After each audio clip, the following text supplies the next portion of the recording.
बिस्मिल्लाहिर्रहमानिर्रहीम। Dear students, हमारा आज का लेक्चर ऑक्सीडेशन स्टेट्स हमने स्टार्ट करना है।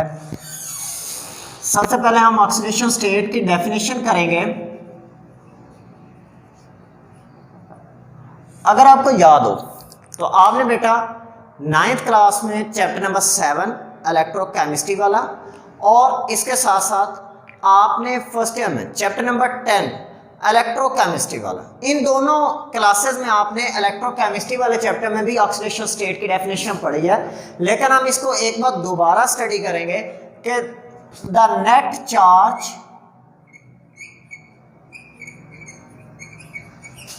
on an atom of an element in a compound is called oxidation state.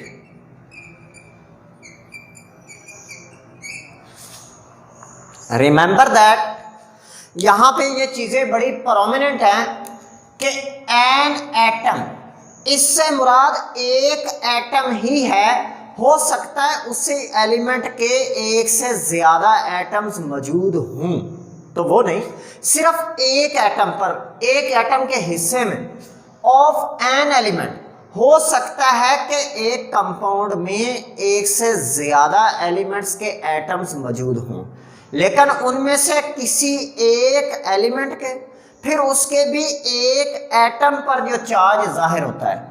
फिर यहाँ पे एक कंपाउंड भी बड़ा प्रोमिनेंट है बेटा। हो सकता है कि उसी एलिमेंट के कई सारे कंपाउंड हो, लेकिन हमने उसके एक स्पेसिफिक कंपाउंड में एक स्पेसिफिक एलिमेंट के एक स्पेसिफिक एटम पर जो चार्ज जाहिर होता है उसे हम ऑक्सीडेशन स्टेट कहते हैं। अक्सर बच्चों को इस बात का इल्म नहीं कि ऑक्सीडेशन स्टेट और ऑक्सीडेशन नंबर में फ़र्क होता है, लेकिन अनफॉर्चुनेटली बच्चे एक ही चीज़ समझते हैं। हमने अभी तक ऑक्सीडेशन स्टेट की बात की है। अब मैं सादा लफ्ज़ों में यहाँ पे एक मिसाल कोड करूँगा जिससे मुझे आसान हो जाएगा ऑक्सीडेशन स्टेट और ऑक्सीडेशन नंबर को डिफाइन करना। यहाँ पे एक ऑक्सीजन का ऑक्सीडेशन स्टेट जो होता है वो -2 होता है। कितने ऑक्सीजन है? एक ही है, लिहाजा इसका ऑक्सीडेशन स्टेट भी -2 है और ऑक्सीडेशन नंबर भी -2 आ रहा है। ओवरऑल H2O का मॉलिक्यूल जो होता है न्यूट्रल होता है। इसका मतलब दो हाइड्रोजन मिलके -2 को 0 करने के लिए +2 वैल्यू लेके आ रहे हैं। तो एक हाइड्रोजन +1 शो करेगा। कितने एटम है? 2। तो इस तरह +2 बनेगा, -2 बनेगा और 0 हो जाएगा। यहां पे याद रखिएगा कि हाइड्रोजन का ऑक्सीडेशन स्टेट +1 है। ऑक्सीडेशन स्टेट +1 होता है कि एक एटम पे चार्ज, लेकिन किसी भी एक एलिमेंट के एक कंपाउंड में जितने भी एटम्स होते हैं उन पर जो कलेक्टिव चार्ज उसको न्यूट्रलाइज करने के लिए, ओवरऑल कंपाउंड को न्यूट्रलाइज करने के लिए जो टोटल चार्ज बनता है that is called oxidation number. So यहाँ पे हाइड्रोजन का ऑक्सीडेशन स्टेट +1 है, लेकिन ऑक्सीडेशन नंबर इसका +2 होता है। आई होपफुल आप लोगों को बेटा क्लियर हो गया होगा। अगर इसके हवाले से कोई भी प्रॉब्लम हो तो आप लोग मुझे इनबॉक्स में पूछ सकते हैं। नेक्स्ट अगर हम बात करें ऑक्सीडेशन नंबर को पीरियोडिक टेबल में एक्सप्लेन करने के हवाले से, तो याद रखिएगा इसको क्लासिफाई किया जाता है on the basis of nature of compound. अगर हम बात करें आयोनिक कंपाउंड के हवाले से, तो आयोनिक कंपाउंड में ऑक्सीडेशन नंबर अमूमी तौर पे जो आयन का चार्ज होता है वही उसका ऑक्सीडेशन नंबर होता है। मिसाल के तौर पे अगर हम बात करें सोडियम क्लोराइड की, तो इसमें सोडियम पर +1 चार्ज है, क्लोराइड पर -1 चार्ज है, इसलिए सोडियम का ऑक्सीडेशन स्टेट यहाँ पे +1 है, क्लोरीन का ऑक्सीडेशन स्टेट यहाँ पे -1 है। और इसी चीज़ को फर्दर हम पीरियोडिक टेबल से भी कोरिलेट करेंगे, लेकिन वो बाद में। पहले हम बात कर लेते हैं कोवेलेंट कंपाउंड्स के हवाले से। तो कोवेलेंट कंपाउंड में ऑक्सीडेशन नंबर जो होता है या स्टेट वो असाइन की जाती है on the basis of electronegativity difference between bonded atoms. Oxidation state is assigned on the basis of difference of electronegativity of bonded atom। Bonded atom के दरमियान इलेक्ट्रोनेगेटिविटी के फर्क की बिना पे आप ऑक्सीडेशन नंबर असाइन करते हो। और अगर आपको याद हो, आपने 9th क्लास के 7वें चैप्टर में और फर्स्ट ईयर के 10वें चैप्टर में इलेक्ट्रोकेमिस्ट्री वाला जो चैप्टर्स आपने पहले स्टडी किए हैं, उसमें बेटा एक टॉपिक होता है वेरी फर्स्ट लेक्चर्स के अंदर जो है कि rules for assigning oxidation state. Oxidation state assign करने के लिए रूल्स, उसमें आप ये देखते हैं कि जो मोर इलेक्ट्रोनेगेटिव एटम होता है उसका ऑक्सीडेशन स्टेट माइनस में, और जो कम इलेक्ट्रोनेगेटिव होते हैं उनके पॉजिटिव में। मिसाल के तौर पे यहाँ पे भी आप देख सकते हो कि मैंने अभी वाटर की एग्जांपल लिखी थी। अगर हम वाटर की एग्जांपल में देखें तो हमारे पास दो तरह के एटम हैं, एक हाइड्रोजन है और एक ऑक्सीजन है।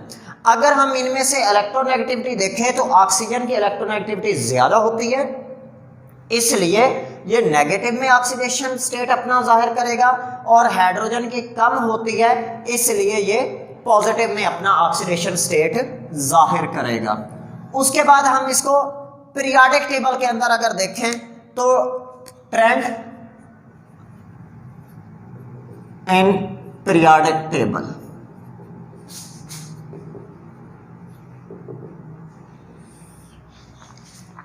याद रखिएगा कि अगर हम बात करें इलेक्ट्रॉनिक कॉन्फ़िगरेशन के हवाले से तो यह कहना बिल्कुल दुरुस्त होगा कि ऑक्सीडेशन स्टेट किसी भी एटम का डायरेक्टली तौर पे या इनडायरेक्टली तौर पे अपने वैलेंस शेल में मौजूद इलेक्ट्रॉन्स के साथ कोरिलेट ज़रूर करता है।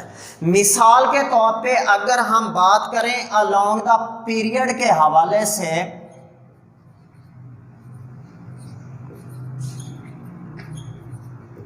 तो याद रखिएगा कि up to group number 4 oxidation number जो होता है वो इंक्रीज करता है, increases up to group number 4 A. Let's suppose पहले ग्रुप में सोडियम पाया जाता है, उसके बैलेंस शेल में एक इलेक्ट्रॉन होता है, तो सोडियम का ऑक्सीडेशन स्टेट +1 है। बेरिलियम सेकंड ग्रुप में पाया जाता है तो उसका ऑक्सीडेशन स्टेट भी हमारे पास +2 है। इसी तरह एल्यूमिनियम जो है वो तीसरे ग्रुप में पाया जाता है तो उसका ऑक्सीडेशन स्टेट भी +3 है। इसी तरह अगर हम बात करें कार्बन की, चौथे ग्रुप में पाया जाता है तो उसका ऑक्सीडेशन स्टेट भी क्या होता है, अमूमी तौर पे +4 ही होता है। लेकिन जब बात 5वें ग्रुप या उससे ज़्यादा पे जाती है तो फिर स्लाइटली डिफरेंस आता है। After group number 4A means in other words for group number 5A 6A and 7A के हवाले से अगर हम पहले बात कर ले, 8A को बाद में डिस्कस करते हैं, तो यहाँ पे दो पॉसिबिलिटीज होती हैं।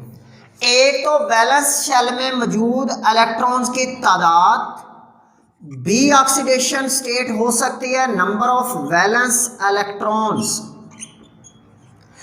दूसरा कि वैलेंस शेल में 8 इलेक्ट्रॉन मुकम्मल करने के लिए कितने इलेक्ट्रॉन्स की ज़रूरत है, ये भी तादाद हो सकती है। इसको आप यूं डिफाइन कर सकते हैं कि number of vacancies for electrons in valence shell. जैसा कि हम नाइट्रोजन की अगर बात करें तो नाइट्रोजन +3 का ऑक्सीडेशन स्टेट शो करता है, क्योंकि उसके वैलेंस शेल में 3 इलेक्ट्रॉन की उसे ज़रूरत होती है।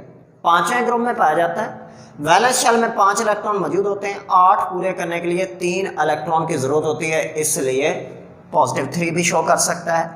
एज वेल एज +5 भी शो करता है कि अगर वैलेंस शेल में मौजूद इलेक्ट्रॉन्स की तादाद को कहा जाए।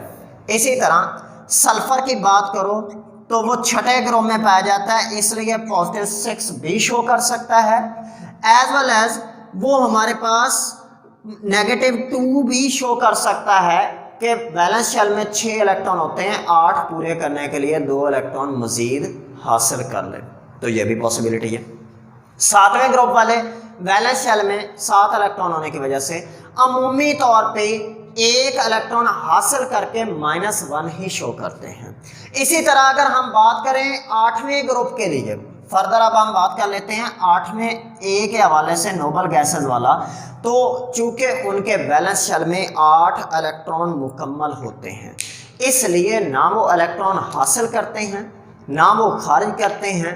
अगर हासिल करेंगे तो नेगेटिव में हो जाएगा, अगर खारिज करेंगे तो पॉजिटिव में ऑक्सीडेशन स्टेट हो जाएगा। लेकिन चूंकि वो ये दोनों काम नहीं करते तो वो 0 का ऑक्सीडेशन स्टेट शो करते हैं और इसी वजह से उन्हें 0 ग्रुप भी कहा जाता है। तो अगर हम इस पूरी डिस्कशन को समराइज करने की कोशिश करें तो हमने ये बात तय कर ली कि जो ग्रुप नंबर होता है वो भी एलिमेंट्स का ऑक्सीडेशन स्टेट डिटरमाइन करता है। ये टिपिकल एलिमेंट्स के हवाले से अभी तक मैंने बात की है। अगर हम इसको ट्रांजिशन एलिमेंट्स के हवाले से भी देखें तो बात बिल्कुल दुरुस्त होगी। मिसाल के तौर पे जिंक की अगर हम बात करें तो वो दूसरे बी ग्रुप में डी ब्लॉक, बेटा आपको अपने पीरियोडिक टेबल जो बुक्स में दिए हुए हैं उन पे अगर गौर करें तो एक्सट्रीमली लेफ्ट साइड पे एस ब्लॉक होता है, राइट साइड पे पी ब्लॉक होता है, दरमियान में एक डी ब्लॉक होता है। उसके अंदर सेकंड बी में आप देखें तो जिंक पाया जाता है, तो इसके वैलेंस शेल में 2 इलेक्ट्रॉन होते हैं, ग्रुप इसका दूसरा होता है, तो यह अमूमी तौर पे +2 ऑक्सीडेशन स्टेट जाहिर करता है।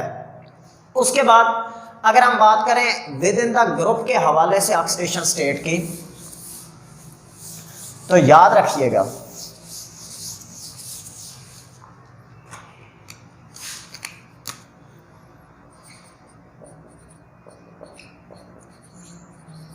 कि अमूमी तौर पे ग्रुप में ऑक्सीडेशन नंबर सेम ही रहेगा, रिमेन्स सेम। उसकी रीजन क्या है बेटा कि ग्रुप के अंदर same valence shell electronic configuration, valence shell के इलेक्ट्रॉनिक कॉन्फ़िगरेशन जो होती है वो सेम होती है, इसलिए वो सेम ही शो कर रहा होता है। क्लियर हो गया। उसके बाद हम स्पेसिफिकली अब बात कर लेते हैं ज़रा ट्रांजिशन एलिमेंट्स की, यानी कि डी और एफ ब्लॉक की। तो याद रखिएगा कि उनमें ज़्यादा ऑक्सीडेशन स्टेट के इम्कानात ज़्यादा होते हैं, वो एक से ज़्यादा ऑक्सीडेशन स्टेट शो करते हैं। इसकी वजह क्या है? क्योंकि बेटा वहाँ पे डी या एफ ऑर्बिटल के अंदर अनपेड इलेक्ट्रॉन्स की तादाद ज़्यादा होती है, इसलिए वो कैपेबिलिटी रखते हैं इलेक्ट्रॉन हासिल या खारिज करने की ज़्यादा तादाद में, तो उसी तरह उनके ऑक्सीडेशन नंबर भी ज़्यादा तादाद में पाए जाते हैं, एक नहीं होता। मिसाल के तौर पे मैंगनीज की अगर हम बात करें तो वो +1 भी शो करता है, +2 भी करता है, +3 भी करता है, +4 भी करता है, +5 भी करता है, +6 भी करता है, +7 भी इवन करता है। सो ये इतने ज़्यादा उसके ऑक्सीडेशन स्टेट्स पाई जाती हैं। अब हम ये इतनी ज़्यादा क्यों होती हैं, इनको हम छठे चैप्टर में ट्रांजिशन एलिमेंट्स, बाकायदा तौर पे एक चैप्टर है उसमें हमने इन ट्रांजिशन एलिमेंट्स के ऑक्सीडेशन स्टेट्स को डिस्कस करना है, वहाँ पे हमने इनकी इलेक्ट्रॉनिक कॉन्फ़िगरेशन को भी डिस्कस करना है, तो उसमें हम डिटेल में इंशाल्लाह डिस्कस करेंगे। अब आपके लिए एक क्वेश्चन असाइनमेंट है कि आप लोगों ने बताना ये है, वहाँ पे बुक में दिया हुआ है फर्स्ट ट्रांजिशन सीरीज के जो ऑक्सीडेशन स्टेट्स हैं वो तमाम एलिमेंट्स की मेंशन है। आप लोग की क्वेश्चन असाइनमेंट है कि आपने वो मुझे लिख के इनबॉक्स करनी है ताकि मुझे पता चल सके कि आप लोग स्टडी को कितना सीरियस ले रहे हैं। और बड़े ही अफसोस के साथ बेटा कहना पड़ता है कि आप लोगों को पहले भी एक क्वेश्चन मैंने सेंड किया पिछले लेक्चर में, सिर्फ और सिर्फ एक स्टूडेंट ने उसका जवाब भेजा, हालांकि वो भी इसी तरह मैंने रेफरेंसेस दिए, ढूंढने वाली कोई बात नहीं थी जो आपको ना मिला हो, और मैंने इसमें भी रेफरेंसेस दिए हैं। अगर अब भी आप लोग काम नहीं करेंगे तो आप लोगों के साथ बेटा सख्ती के साथ पेश आया जाएगा। ये लेक्चर्स आपके रिवाइज नहीं किए जाएंगे, ये जहन में रखिएगा। शुक्रिया बेटा।